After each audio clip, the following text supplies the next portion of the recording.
Hello students, आज हम पढ़ेंगे डीसी लोड लाइन और एसी लोड लाइन के बारे में। So I hope you are ready with your pen and paper. So without wasting much time let us start this video. तो इस video की शुरुआत में हम डीसी लोड लाइन के बारे में पढ़ेंगे और वीडियो के अंत में एसी लोड लाइन क्या है वो भी समझ लेंगे। ये टॉपिक को समझने के लिए हमें प्रीवियस वीडियो का रिवीजन करना बहुत ही ज्यादा जरूरी है, क्योंकि प्रीवियस वीडियो में जो भी हमने पढ़ा था वो सारी चीज यहां पे काम आने वाली है, जिससे करके हम एक रिवीजन कर लेते हैं तो ये टॉपिक समझने में आसानी हो जाए। तो प्रीवियस वीडियो में हमने क्या पढ़ा था? हमने पढ़ा था ट्रांजिस्टर की कैरेक्टरिस्टिक। तो वो समझने के लिए हमने कॉमन एमीटर ट्रांजिस्टर लिया था। कॉमन एमीटर ट्रांजिस्टर लेने के बाद हमने क्या किया था? हमने दो कर्व बनाए थे, दो ग्राफ बनाए थे। एक को बोल दिया था इनपुट कैरेक्टरिस्टिक और दूसरे को बोल दिया था आउटपुट कैरेक्टरिस्टिक। अब ये टॉपिक समझने के लिए हमें सिर्फ और सिर्फ आउटपुट कैरेक्टरिस्टिक से ही मतलब है, इसलिए यहां पे मैंने आउटपुट कैरेक्टरिस्टिक बना के रखा है। आउटपुट कैरेक्टरिस्टिक में हमने क्या किया था, अगर याद हो तो ये कर्व कैसे बनाया था, तो वो जल्दी से रिवीजन कर लेते हैं। ये हमारी हो गई थी इनपुट साइड और ये हो गई थी आउटपुट साइड। इनपुट साइड को हमने फॉरवर्ड बायस किया था ये बैटरी से, आउटपुट साइड को रिवर्स बायस किया था ये बैटरी से। ठीक है, अब हमने आउटपुट कैरेक्टरिस्टिक यानी ये साइड की ये इतना पोर्शन ही हम फोकस करेंगे। आउटपुट कैरेक्टरिस्टिक कैसे बनाई थी? तो उसके लिए हमने जो इनपुट करंट है बेस करंट IB उसे फिक्स कर दिया था रियोस्टेट 1 से। ठीक है, कितना किया था? सपोज 20 मिली एम्पियर फिक्स कर दिया इनपुट करंट। बाद में क्या किया था? बाद में रियोस्टेट 2 से हमने ये जो आउटपुट वोल्टेज है VCE उसे बढ़ाया था। उसे बढ़ाने पर ये जो आउटपुट करंट है IC वो भी बढ़ता था, और ज्यादा आउटपुट वोल्टेज बढ़ाने पर क्या होता था? ये जो हमारा इन आउटपुट करंट है वो कांस्टेंट हो जाता था, अब आगे बढ़ता नहीं था। जैसे कि इनपुट की वैल्यू हमने बेस करंट की 20 मिली एम्पियर रखी, बाद में हमने ये आउटपुट वोल्टेज बढ़ाया, 1 वोल्ट किया, 1 एम्पियर करंट फ्लो हुआ, 2 वोल्ट किया, 2 आउटपुट करंट मिला, फिर 3 किया तो फिर तो ये करंट सैचुरेट हो गया, यानी कितना भी हम अगर आउटपुट पोटेंशियल बढ़ाएंगे फिर भी ये हमारा आउटपुट करंट तो बढ़ेगा नहीं, सैचुरेट हो जाएगा। ठीक है, बाद में हमने क्या किया था? बाद में वापस से इनपुट साइड जो थी हमारी रियोस्टेट 1 से बेस करंट वापस से चेंज किया था। कितना किया था? हमने 30 मिली एम्पियर जितना किया था। वापस से हमने ये रियोस्टेट 2 से ये जो हमारा आउटपुट पोटेंशियल है उसकी वैल्यू बढ़ाई थी, जिससे करके आउटपुट करंट IC भी बढ़ा था एक लिमिट तक ये बढ़ा था, फिर कांस्टेंट हो गया था। कितना भी हम आउटपुट वोल्टेज VCE बढ़ाएंगे फिर भी करंट तो हमें कांस्टेंट मिलेगा, यानी करंट सैचुरेट हो जाता था, बढ़ता नहीं था। तो ऐसे करके कुछ हमने ग्राफ बनाया था आउटपुट कैरेक्टरिस्टिक का। ठीक है, तो यहां तक कहानी सेम। अब नई कहानी शुरू करते हैं। अब यहां पे ये जो रीजन है हमारा, ये वाला रीजन, ये रीजन को हम बोलेंगे एक्टिव रीजन। एक्टिव रीजन यानी क्या? ऐसा रीजन जिसमें हमारा ट्रांजिस्टर जो है वो ऑन कंडीशन में हो। ऑन कंडीशन में हो यानी क्या? सैचुरेटेड, कांस्टेंट करंट दे रहा है ये रीजन में। यहां पे बढ़ रहा है लेकिन यहां पे कांस्टेंट है, यानी कि ट्रांजिस्टर कैसा है? एक्टिव है, ऑन है। ठीक है, अब हमें तो क्या समझना है? DC load line. तो डीसी लोड लाइन के लिए हम क्या करेंगे? तो ये जो डायग्राम हमने बनाया था ये आइडियल डायग्राम था। क्यों? क्योंकि यहां पे हमने कोई भी जगह रेजिस्टर कंसीडर नहीं किया था। हमें पता है कि रेजिस्टेंस तो होता ही होता है, we can never eliminate the resistance. Superconductor हो तो बात अलग है, लेकिन ये तो सुपर कंडक्टर है नहीं, तो यहां पे हमें एक रेजिस्टेंस लगाना पड़ेगा, वो भी आउटपुट साइड। आउटपुट साइड यानी ये साइड, इनपुट साइड की कोई जरूरत नहीं ये टॉपिक समझने के लिए। तो हम क्या करेंगे? ये जो आउटपुट साइड है यहां पे कलेक्टर का एक रेजिस्टेंस लगा देते हैं। तो यहां पे कुछ ऐसे करके एक मैंने रेजिस्टेंस लगा दिया जो R के बराबर है।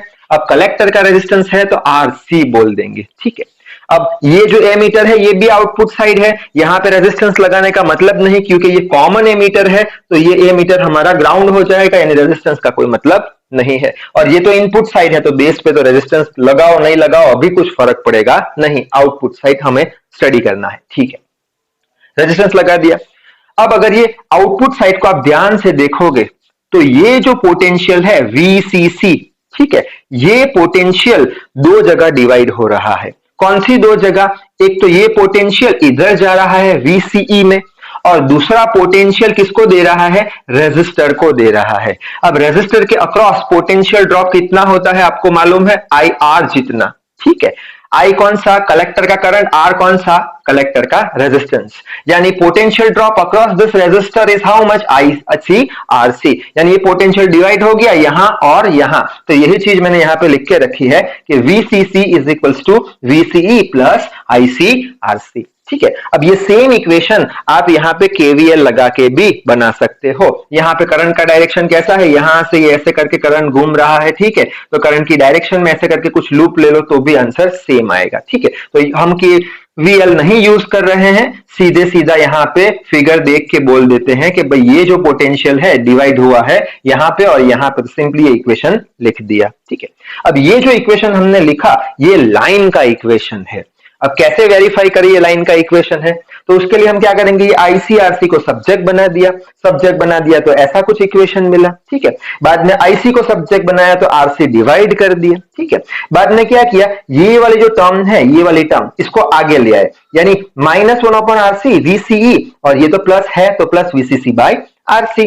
अब ये इक्वेशन को हम कंपेयर करेंगे लाइन इक्वेशन से, कौन सा, y is equal to mx plus c, तो इसमें y ये है, ठीक है, x ये है और ये हमारा कांस्टेंट आ गया, तो बचा क्या, बचा m। तो m क्या है, m है -1/RC। m यानी क्या, स्लोप। यहां पे स्लोप कैसा है, नेगेटिव, नेगेटिव यानी स्लोप कुछ होगा हमारा ऐसे, ठीक है।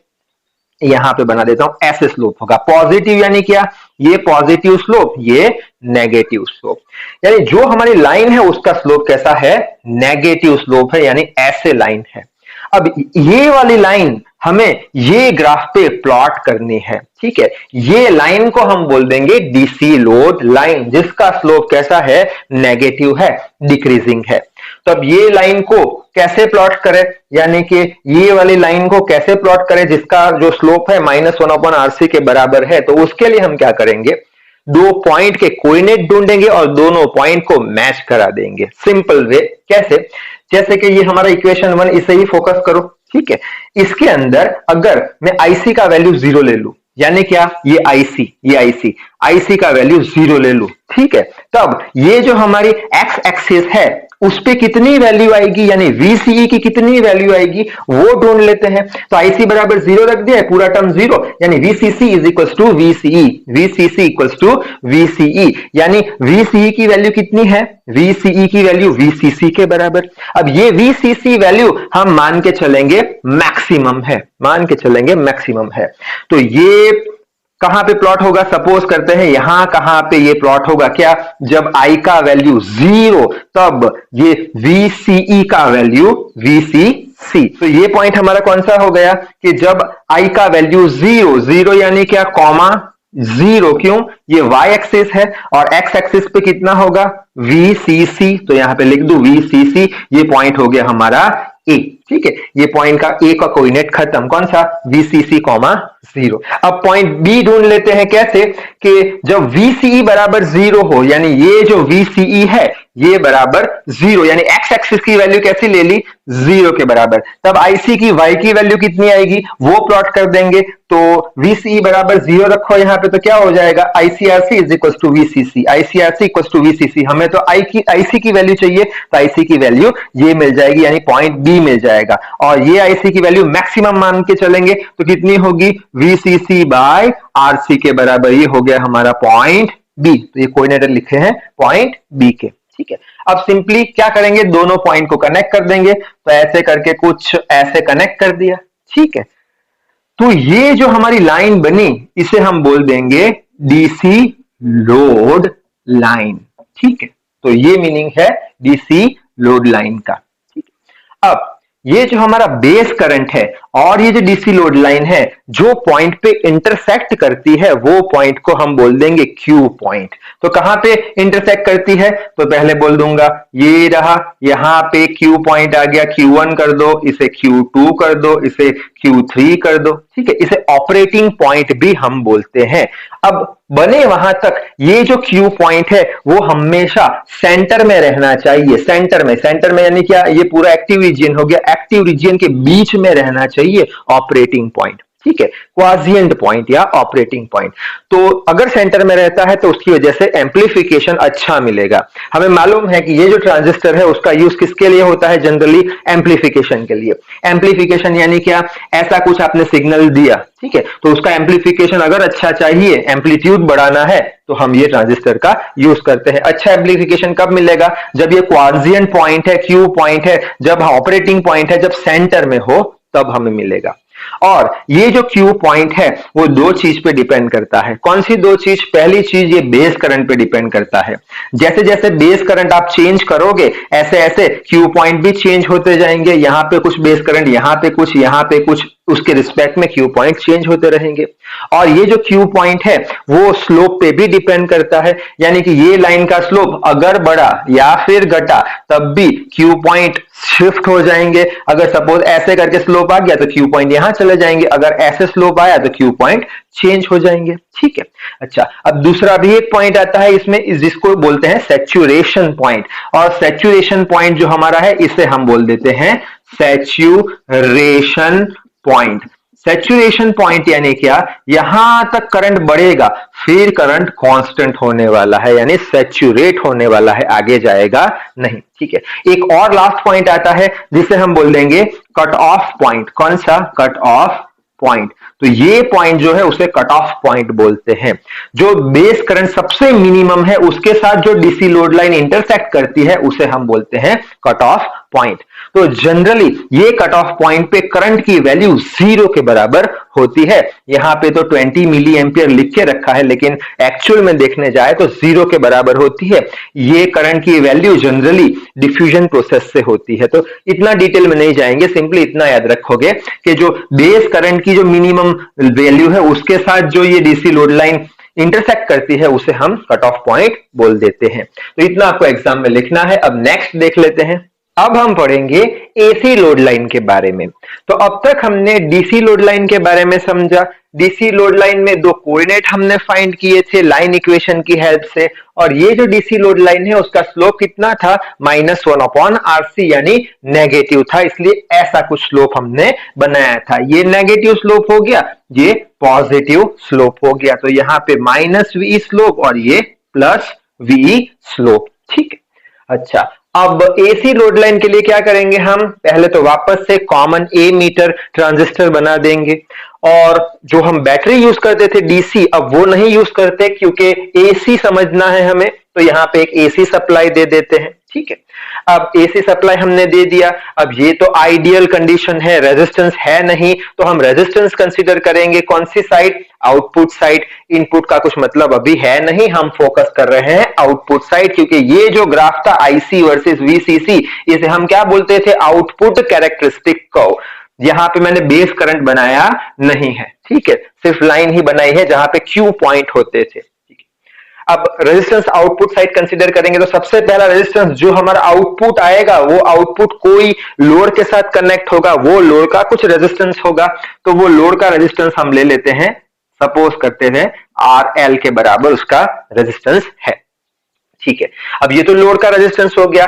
अब ये कलेक्टर का भी तो रेजिस्टेंस आएगा, तो कलेक्टर का रेजिस्टेंस यहां पे ऐसे करके कुछ बना देते हैं, ठीक है। कलेक्टर का रेजिस्टेंस हो गया R∪C, ठीक है। तो ऐसे दो रेजिस्टेंस आ चुके हैं। अब डीसी लोड लाइन जब हमने पढ़ा था तब हमारा स्लोप किसके बराबर होता था, -1/RC के बराबर, ठीक है, आउटपुट साइड।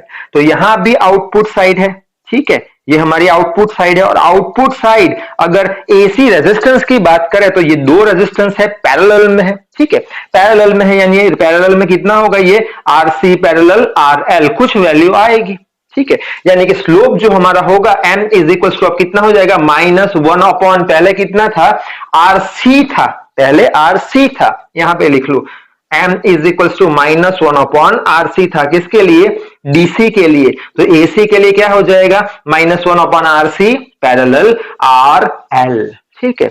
यानी यहां पे नीचे की टर्म बढ़ गई। अगर पहले कितनी थी, सिर्फ RC थी, अब RC में कुछ आया, नई चीज आई, RL आई, यानी नीचे की टर्म बढ़ गई। नीचे की टर्म बढ़ गई तो ये पूरी टर्म कम हो गई, ठीक है। ये पूरी टर्म कम हो गई, यानी स्लोप कम हो गया। कौन सी डायरेक्शन में? नेगेटिव डायरेक्शन में स्लोप कम हो गया। नेगेटिव डायरेक्शन में स्लोप कम हो गया यानी स्लोप ऐसे हुआ, ठीक है। नेगेटिव डायरेक्शन में स्लोप, ये क्या हुआ, यहां पे पहले सिर्फ और सिर्फ आरसी था, यानी नेगेटिव डायरेक्शन में स्लोप ज्यादा था, तो नेगेटिव डायरेक्शन में स्लोप ज्यादा है।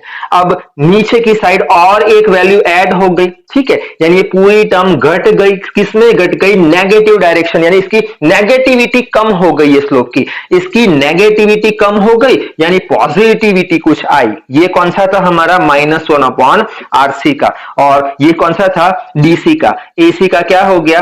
-1/RC, पैरेलल में कौन सा है? RL। तो ऐसे करके स्लोप आएगा।